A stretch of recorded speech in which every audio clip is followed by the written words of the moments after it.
Oh, hello mga kamamsi, ito na po yung finished product namin. Oh, ito 'di ba? Oh, ang aming tanghalian. Alam niyo ba mga kamamsi, sobrang budget talaga ito 'no. Pasok na pasok sa ating budget. Alam niyo ba kung ano ito? Kangkong na inadobo natin na may halong pichay.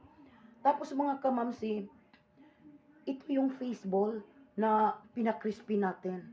Wow, grabe ang fishball. Oh, 'di ba? Hmm, ginagawa natin crunchy. Pag marunong lang tayo talaga magluto, mamsi, grabe.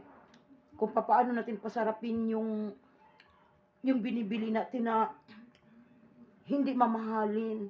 Yung tama lang talaga sa budget natin mga kamamsi. Yung pasok talaga dahil ako talaga mga kamamsi no. May anak ako nagda-dialysis no. Kaya sobrang budget talaga yung pagkain namin mga kamamsi no. Kailangan talaga discarte lang. Madiskarte tayo ngayon kasi ang mahal ng bilihin. Mga kamamsi no. Tapos mayroon tayo ditong yung fresh na Mickey. Wow, ang sarap niya. Oh, tapos may ano tayo?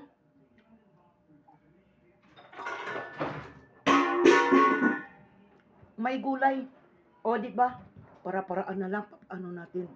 Pasarapin ang ating budget na binibili. O di ba? Mm, ang sarap talaga yung fishball na pinakrispy talaga natin. Para-paraan na lang.